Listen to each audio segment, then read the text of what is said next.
Michael Ngadu écarté de la sélection nationale. Les amis, depuis la proclamation de la liste des 26 joueurs qui doivent représenter le Cameroun pour la Coupe du Monde, je ne me suis pas prononcé sur l'affaire parce que j'attendais qu'il y ait des mises à jour. J'avais espoir, j'avais la foi que peut-être, on ne sait pas par quel miracle, mais Ngadu devait être appelé. Mais hélas, quand hier j'ai vu qu'on a attribué les dossards aux différents joueurs et que je me suis rendu compte que le numéro 5 que portait Ngadu a été attribué à Gaël Ondoa, là je me suis dit c'est fait. Le coquille a été détaché. Là maintenant il faut seulement manger. Ngadu n'ira pas au Qatar. Et ça les amis, c'était prévisible. Pour ceux qui ont su lire entre les lignes lors de l'interview de Samuel Eto'o, écoutez un peu ça.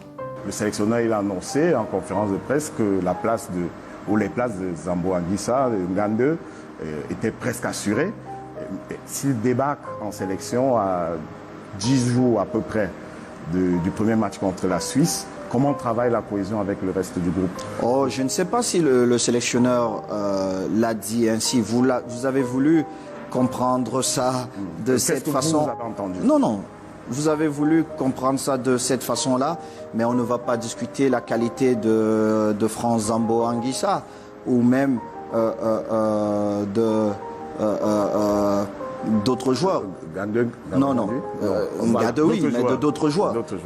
Ce que moi, je tiens à vous dire, après plusieurs échanges que j'ai avec le sélectionneur, la première difficulté et celle qu'il doit surmonter, c'est qu'il doit avoir 26 bonhommes qui veulent vivre ensemble. Là, la question qu'on se pose, c'est pourquoi les noms de Zambo Anguissa et Ngadu ressortent?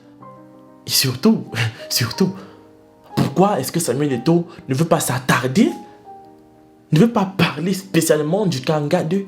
Il parle bien de Zambo Anguissa, il parle bien de ses compétences techniques, mais pourquoi il ne veut pas s'appuyer sur Ngadu Michel? Ça veut dire que déjà là, il y avait un problème. Ça veut dire que déjà là, il y avait déjà une liste.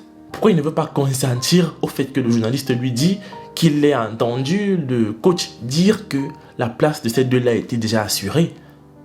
Pourquoi il ne veut pas consentir? Pourquoi il demande l'information sur le coup? Posons-nous les vraies questions.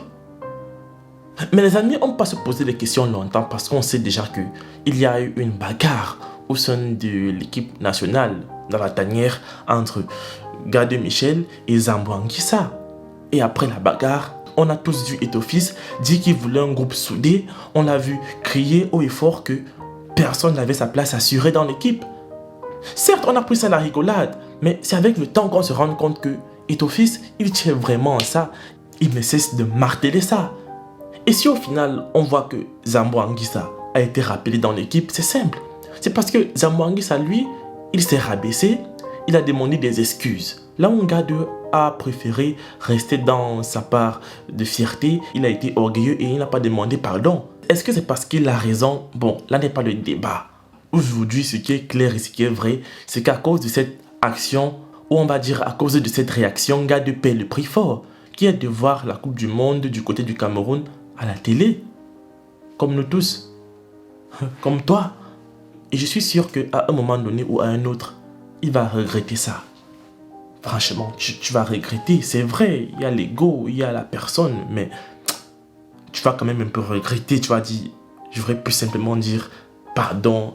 J'aurais simplement dû dire excuse-moi ou bien je te demande des excuses. Et puis voilà, ça passait. Aujourd'hui, lorsqu'on regarde toute la mobilisation médiatique autour de Michael Ngadu, franchement, c'est une première pour moi. Je n'ai jamais vu le Cameroun, ou du moins les Camerounais se lever et puis protester contre la non-sélection d'un joueur pour assister à la Coupe du Monde. Franchement, je n'ai jamais vu autant de tapage médiatique. Bon, est-ce que le tapage médiatique est dû au fait qu'aujourd'hui, les réseaux sociaux sont tellement développés que tout le monde peut se lever, avoir de la visibilité et se mettre à exprimer son mécontentement par rapport à un sujet? Ou alors, est-ce qu'au fond, vraiment, Michael Ngadu a ce truc qu'il peut apporter à l'équipe nationale du Cameroun pour permettre à cette équipe de faire la différence sur le plan tactique pendant les matchs et pourquoi pas permettre à cette équipe de décrocher la victoire? est-ce qu'il a ce truc en plus? Les amis, je pense que la réponse n'est pas dans ces deux questions. Moi, je pense juste qu'aujourd'hui, ce que les Camerounais ont du mal à avaler, c'est ce sentiment d'injustice, ce sentiment d'ingratitude, de non-reconnaissance qu'on peut avoir vis-à-vis de quelqu'un qui pourtant a tout donné, qui pourtant a tout fait, qui pourtant s'est sacrifié. Non, ici, on ne parle pas de statistiques, on parle de reconnaissance. On parle de gratitude. Il a toujours répondu présent à l'appel de l'équipe nationale du Cameroun dans les bons comme dans les mauvais moments. Ça a commencé en 2017. Jusqu'aujourd'hui, ça fait quand même 5 ans qu'il est là. Qu'il fait de son mieux. Il a travaillé avec l'équipe et pour l'équipe pour qu'on puisse arriver au mondial. Et aujourd'hui, des gens viennent de nulle part pour venir profiter de ce travail. Et lui, il est mis à l'écart comme un malpropre. Sans aucune explication. On est obligé de lire entre les lignes. On est obligé de sortir des théories. On est obligé d'expliquer à notre façon. Moi, je pense que même si la décision vient du coach, ce sera quand même pour respecter les Camerounais, enfin, ceux qui regardent le football, pour les supporters, de quand même donner une raison explicative. C'est la moindre des choses. On ne demande pas de le rappeler, mais au moins explique aux Camerounais ce qui ne va pas avec Ngadeu. Pourquoi il a été mis à l'écart? Et tant que le coach ne sera pas capable de faire ça, on va rester des petits. On va rester des amateurs au niveau du foot. On ne sera jamais pro. Parce qu'on ne peut pas prendre des problèmes personnels, extra-footballistiques, pour venir les implémenter dans le cadre de la sélection des joueurs. Et après, ne pas donner des explications. Si tu te bases sur des paramètres qui n'ont rien à voir avec les statistiques sur le terrain, pour faire sortir un joueur, alors il faut utiliser ces mêmes paramètres-là pour expliquer aux médias ce qu'il se passe. C'est la moindre des choses. Et aujourd'hui, beaucoup de Camerounais, comme je l'ai dit, se voient dans la position de Ngadeu. Ils se voient dans des situations où eux, ils ont fini de tout faire, ils ont fini de travailler, ils ont fini de produire. Et puis des gens se lèvent comme ça un bon matin, ils viennent manger, ils viennent arracher, ils viennent récupérer, sans explication. Et ceux-ci n'ont pas le droit à la parole. Ceux-ci sont mis sur la touche.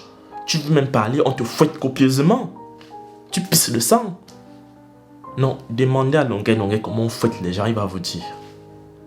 Et malgré tout ça, faire plus oblige, Ngadeu a quand même souhaité bonne chance à ses coéquipiers pour passer une Coupe du Monde vraiment agréable et si possible même rentrer avec la coupe à la maison. Ouais.